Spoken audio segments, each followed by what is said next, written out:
जिल्ह्याची खबरबात या बातमीपत्राचे प्रायोजक आहेत Mac care super speciality hospital Ahmednagar.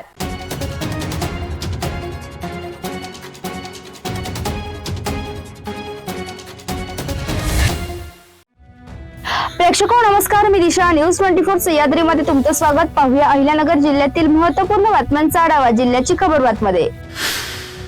Kopargaon शहरासह तालुक्यात सर्वत्रच बिबट्याचा धुमाकूळ पाहायला मिळत आहे। आतापर्यंत बिबट्याने अनेक पाळीव प्राणी फस्त केले असून अनेक नागरिकांवर हल्ला करत त्यांना जखमी केल्याच्या घटना समोर आल्या आहेत। कोपरगाव शहरालगत असलेल्या संजीवनी गेट शिंगणापूर येथील माया शिवलाल मुळेकर वय अंदाजे 40 ही महिला शेतात गवत आणण्यासाठी गेली असता तिच्यावर बिबट्याने प्राणघातक हल्ला केला असून या हल्ल्यात त्यांच्या हाताला आणि पायाला मोठी दुखापत झाली आहे। सदर महिला सोबत असलेल्या महिलेने व स्वतः माया मुळेकर यांनी मोठ्या धाडसाने त्या बिबट्याशी संघर्ष केला म्हणून त्या सुदैवाने बचावल्या आहेत। दरम्यान टाकळी फाटा कोपरगाव येथील अमोल बाबासाहेब वराडे यांच्या वस्तीवर काम करणाऱ्या हिराबाई बबन भिंगारे यांच्यावर काल दिनांक 5/9/2025 रोजी रात्री 8:30 वाजता हिरडी गणेश शिवारात बिबट्याने हल्ला केला। या हल्ल्यात त्यांच्या हाताला गंभीर दुखापत झाली असल्याची माहिती समोर आली आहे। तर शहरातील साईनगर परिसरात 2 दिवसांपूर्वी बिबट्या सीसीटीव्ही कॅमेऱ्यात कैद झाल्याचा व्हिडिओ समोर आला आहे। वन विभागाने सदर बिबट्याचा बंदोबस्त करावा आणि नुकसान भरपाई द्यावी अशी मागणी कुटुंबियांनी यावेळी केली आहे। सदर हल्ल्याची माहिती मिळण्यासाठी वन अधिकाऱ्यांसह फोन केला असता असं कोणताही हल्ला झाला नसल्याचे वन अधिकाऱ्यांकडून सांगण्यात आले आहे। गवत घेतले कोटीभर, मग नंतर तो गवतामध्ये बसलेला होता। मी काय पाहिलेलं नाही त्याला गवतामध्ये। मग नंतर तर जशी उडी मारली जशी अंगावर उडी मारली, मग अर्धा तास मला लोळला त्यानं। मग माझ्या हातात इळा होता, मी त्याला 2-3 इळा मारला, त्याचे कान तुटून खाली पडलं। मग पुढं काय झालं काय मला माहिती नाही। उसामध्ये तर तिथे बिबट्याने त्यांच्यावर हल्ला केल्यानंतर त्यांना खूप जखमा पण झाल्या त्याने भरपूर वेळा। आणि या अगोदर आम्ही वन विभागाला सांगितलं होतं की त्याचा चांगल्या प्रकारे बंदोबस्त करा, पण ते काही बंदोबस्त करत नाहीये। आता जे काही इजा आली, आम्ही गरीब माणसं आहे, त्यांची भरपाई करून देणं गरजेचं आहे। तर वन विभागाला जे गेले होते गवताला, आमच्या 2-3 बाया गेल्या होत्या, त्यांनी जर त्यांना वाचवलं, त्या जर नसत्या तर आज जीवितहानी झाली असती। तर वन विभागाला विनंती आहे की त्यांनी लवकरात लवकर बिबट्याचा किंवा वाघ असेल त्याचा बंदोबस्त करावा। जामखेड शहरातील शिवाजीनगर भागात राहणारी भक्ती गणेश गायकवाड वय वर्ष 15 या 9वी मध्ये शिक्षण घेत असलेल्या अल्पवयीन मुलीने राहत्या घरात ओढणीच्या साहाय्याने गळफास घेऊन आत्महत्या केल्याची घटना घडल्याने जामखेड शहरात एकच खळबळ उडाली। मयत मुलीचे चुलते मोहन गायकवाड यांनी जामखेड पोलिसात दिलेल्या माहितीनुसार अकस्मात मृत्यूची नोंद करण्यात आलेली। या मुलीने आत्महत्या का केली याची माहिती अद्याप समजू शकली नाही। या घटनेचा पुढील तपास जामखेड पोलीस स्टेशनचे पोलीस निरीक्षक दशरथ चौधरी यांच्या मार्गदर्शनाखाली पोलीस नामदार जितेंद्र सरोदे हे करीत आहेत।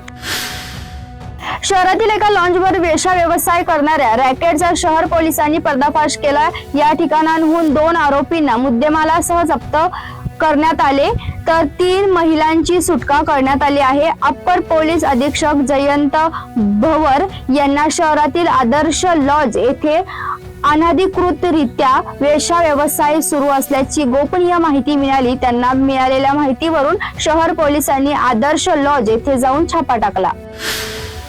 पारनेर तालुक्यातील भाळवणी येथील Vijaya Ganga school of nursing कॉलेजमधील 21 वर्षीय विद्यार्थिनीने तरुणाच्या जाचाला कंटाळून गळफास घेऊन आत्महत्या केल्याची घटना 8 दिवसांनी उघडकीस आली आहे। या घटनेत तरुणाने वारंवार फोन करून त्रास दिल्याने पैशांची मागणी केल्याने या त्रासाला कंटाळून या विद्यार्थिनीने खोलीमध्ये गळफास घेऊन जीवनयात्रा संपवली। शनी शिंगणापूर येथे दीर्घकाळ सेवा देणारे पुजाऱ्यांना देवस्थानमध्ये मानधनावर घेण्यासंबंधितांच्या अर्जावर विचार विनिमय होऊन विश्वस्त मंडळाने घेतलेल्या बैठकीत निर्णय होऊन पुजाऱ्यांना पगारी नोकरीवर घेतल्याची माहिती मिळाली आहे। देवस्थानच्या विश्वस्त मंडळाच्या झालेल्या बैठकीत देवस्थान पुजाऱ्यांना नियम अटी लागून मानधनावर सेवेत घेण्याचे ठरले आहे। पुजाऱ्यांना 31,000 व 20,000 मासिक मानधन देण्याचे ठरले असून पहाटे 4 ते रात्री 10:30 या कालावधीत 2 शिफ्ट मध्ये पुजाऱ्यांनी सेवा द्यायची आहे. पुजाऱ्यांनी भक्तांकडून रोख स्वरूपात अथवा ऑनलाईन रक्कम स्वीकारायची नाहीये. जिल्ह्याची खबर बातमध्ये घेऊया एक छोटीशी विश्रांती. कॉंग्रॅच्युलेशन्स वहिनी, बाळ झाल्याबद्दल. पण मी ऐकलंय डिलिव्हरी फार क्रिटिकल होती. आता ठीक आहे ना सगळं? अगं होता थोडा प्रॉब्लेम, पण स्त्रियांच्या आरोग्याची संपूर्ण काळजी घेणारं मातृसेवा होतं ना साथीला. सगळं सुरळीत झालं. किशोर वयापासून ते रजोनिवृत्तीपर्यंत स्त्रीच्या आरोग्याची संपूर्ण काळजी घेणारं अहमदनगर मधील पहिलं स्त्री रुग्णालय Matruseva women's hospital obstetric ICU. किशोरवयीन आणि विवाहपूर्व समुपदेशन, गरोदर माता तपासणी आणि प्रसूती, पहिल्या सिझेरियन नंतर नॉर्मल डिलिव्हरीची सोय. मातृसेवा विमेन्स हॉस्पिटल, सक्कर चौक, नवीन टिळक रोड, अहमदनगर. फोन 9850200017. विश्रांतीनंतर तुमचं पुन्हा एकदा स्वागत. पाहूया पुढील बातम्या.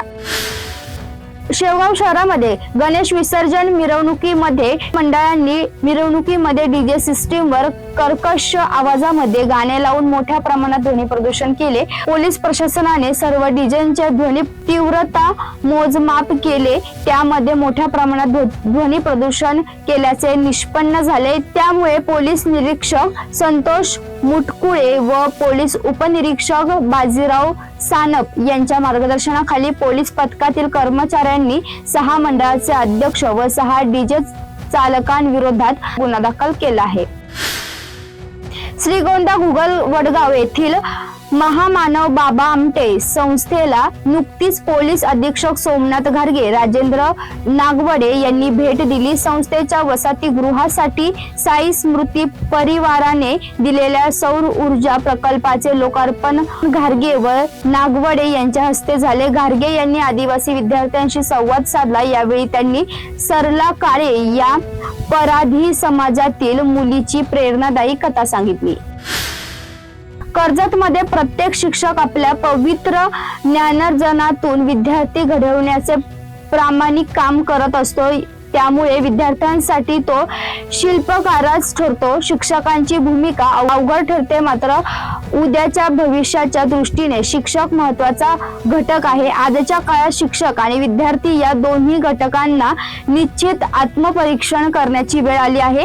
शिक्षक एक धर्म आहे आणि व्यक्तिमत्वाचा विकास शिक्षकच करू शकतात, असे प्रतिपादन प्राचार्य डॉक्टर संजय नगरकर यांनी केले.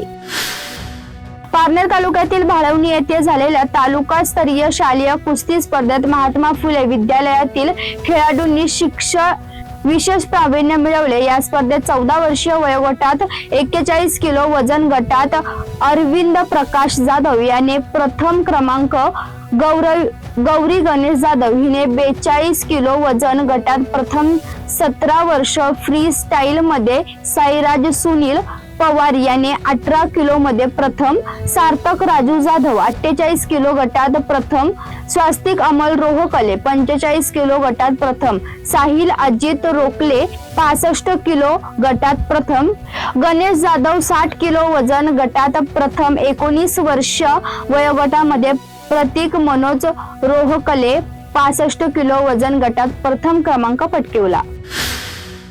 अहिल्यानगर तालुक्यातील अरणगाव वाकळी ते राळेगण म्हसोबा मार्गे श्रीगोंदाकडे जाणाऱ्या रस्त्यावर ठिकठिकाणी मोठमोठे खड्डे पडल्याने वाहन चालकांना चांगलीच कसरत करावी लागत आहे. खराब रस्त्यामुळे अपघाताचे प्रमाण वाढले असून हा रस्ता तातडीने दुरुस्त करावा अशी मागणी ग्रामस्थांमधून होत आहे.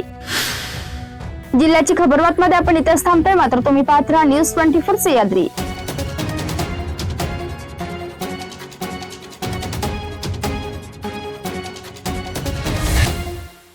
जिल्ह्याची खबरबात या बातमीपत्राचे प्रायोजक होते Mac care super speciality hospital Ahmednagar.